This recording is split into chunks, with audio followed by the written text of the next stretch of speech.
ত্রিপুরার রাজপরিবারের আরও এক সদস্যের মৃত্যু হল আজ।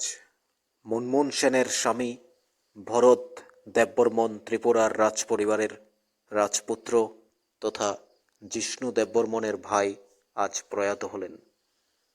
পশ্চিমবঙ্গের মাননীয় মুখ্যমন্ত্রী মমতা ব্যানার্জি কি বলছেন এ নিয়ে শুনুন তারই বক্তব্য।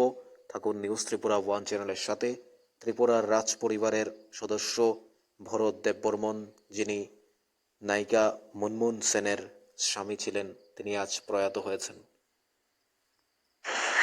মুনমুন এখানে নেই, মুনমুন দিল্লিতে আছে, আর রাইমাও দিল্লিতে আছে, এখানে রিয়া আছে, ওর বন্ধু বান্ধব বা ওদের আত্মীয় স্বজনরাও আছে, পাড়া প্রতিবেশী আছে।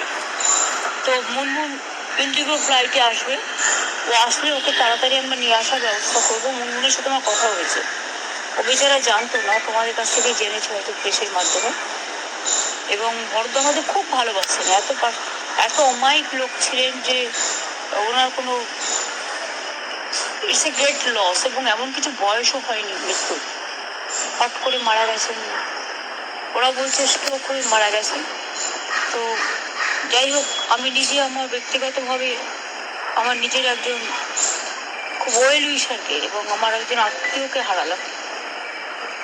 মুনমুন রাইমা ফিরে আসুক ভালোভাবে। বাদ বাকি আমি এখানে লোকাল কাউন্সিলর রাম এবং বাবু বক্সিকে রেখে গেলাম। দেবাশিস কুমার মালারা এদের সবাইকে খবর দিয়েছি, পুলিশকেও আমি বলে রেখেছি মুনমুন আসলে ওকে গ্রিন করিডোর করে নিয়ে আসবে এখানে, এবং বাদ বাকি সব ব্যবস্থাই করে রাখা আছে। ও আসলে আমি কোনো একবার কথা বলে নেবো যদি সুযোগ হয়। আর বাদ বাকি সব ব্যবস্থা করে দেওয়া গেছে। এখন আর কি আছে, এখন তো আর কোনো শেষকৃত্য ছাড়া, শোক প্রকাশ ছাড়া। এমনি সুগার ছিল ওনার, আমি যেটা জানি, কিন্তু পরশুদিনও পার্টি করেছে বলছে ওরা এখানে, সুতরাং এমন কিছু অসুস্থ ছিলেন না। এবং হঠাৎ করে কালকে রাত্রিরে হয়তো শরীরটা খারাপ করেছে। আর এখন একটু শীতকাল আসার আগে বা শীতকালে কি হয়, ভোরবেলাতেই বা রাত্রির বেলায় স্ট্রোকটা হয়ে যায়, হার্ট অ্যাটাকটা হয়ে যায়। সেটা হচ্ছে প্রবলেমেটিক একটা। শীতকালে সেই জন্য কেয়ারটা নেওয়া উচিত। এই আর দিদি, পরিবারের সঙ্গে আপনার দীর্ঘদিনের সম্পর্ক। সুচিত্রা সেন কারোর সাথে দেখা করেনি না, আমি করেছি না, করেছে মুনমুন, ওর নাতনিরা করেছে, রায়মারিয়া, কিন্তু আমি ছিলাম সাথে। কারণ সুচিত্রা দেবীর দীর্ঘ সিনেমা ছাড়ার পর দীর্ঘ বেশ 20-30 বছর কারোর সাথে দেখা করেনি। একমাত্র আমার সাথে দেখা করার ইচ্ছা প্রকাশ করেছিল। তারপরে আমি বারবার বেলঘুরতে ছুটে গেছি, এবং উনি কোনোদিন লাইফ সেভিংস নেয়নি। উনি বলেছিলেন আমি ভেন্টিলেশন নেবো না, আমি লাইফ সেভিংস নেবো না। হয়তো লাইফ সেভিংসটা নিলে কিছুদিন বাঁচতে পারতেন, সেটা উনি নেননি। এবং ওনার একটাই রিকোয়েস্ট ছিল যে আমি মারা যাবার পর আমার মৃতদেহ যেন কেউ দেখতে না পায়। সেজন্য আপনারা অনেক চেষ্টা করেও দেখেছেন, আমি পুরো গার্ড করে রেখেছিলাম যাতে শেষ কথাটা ওনার রাখতে পারে, তার শেষ ইচ্ছে। তারপর থেকে মুনমুনদের সাথে আমার যোগাযোগ আছে। পুজোর কার্নিভেলেও রায়মারিয়া গিয়েছিল, তখন ওরা ভালো ছিল।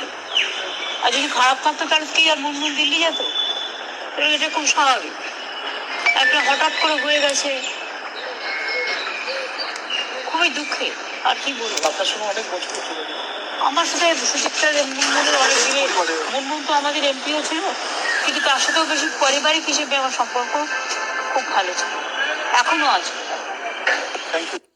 শুনলেন মাননীয় জিষ্ণু দেববর্মন, আমাদের ত্রিপুরার রাজ্যপাল রাজপরিবারের আরও একটি সদস্য, তারই ছোট ভাই অর্থাৎ জিষ্ণু দেববর্মনের ভাই ভরত দেববর্মন আজ প্রয়াত হলেন। তার মৃত্যুতে গভীর শোক প্রকাশ করলেন প্রত্যেকেই। এবং আমাদের সিনেমা জগতের সুচিত্রা সেনের মেয়ের স্বামী অর্থাৎ সুচিত্রা সেনের যে মেয়ে মুনমুন সেন, এই মুনমুন সেনের হাজব্যান্ড ছিলেন এই ভরত দেববর্মন। মুনমুন সেনের স্বামী আজ প্রয়াত হলেন। মুনমুন সেন এই মুহূর্তে দিল্লিতে রয়েছেন, তিনি দিল্লি থেকে আসছেন। অর্থাৎ প্রয়াত হলেন জিষ্ণু দেববর্মনের ভাই ভরত দেববর্মন। ত্রিপুরার ইতিহাস থেকে আরও একজন রাজপরিবারের সদস্যের মৃত্যুর খবর। সত্যিকারের অর্থে রাজপরিবার গভীরভাবে মর্মাহত আজ। মাননীয় জিষ্ণু দেববর্মন, তারই ছোট ভাই ভরত দেববর্মন, মহারাজ প্রদ্যোৎ কিশোরের কাকা, চলে গেলেন পৃথিবী ছেড়ে। অসুস্থ ছিলেন, ততটা অসুস্থ নয়, হার্ট অ্যাটাকে চলে গেলেন পৃথিবী ছেড়ে। রাজপরিবারে নেমে এসেছে শোকের ছায়া। রাজপরিবার থেকে একটু একটু করে একটি করে সদস্যের মৃত্যুর খবর। আবারও চলে গেলেন ভরত দেববর্মন, যিনি কলকাতায় থাকতেন। কলকাতায় তিনি মুনমুন সেনের সাথে বিয়ে হয় তার।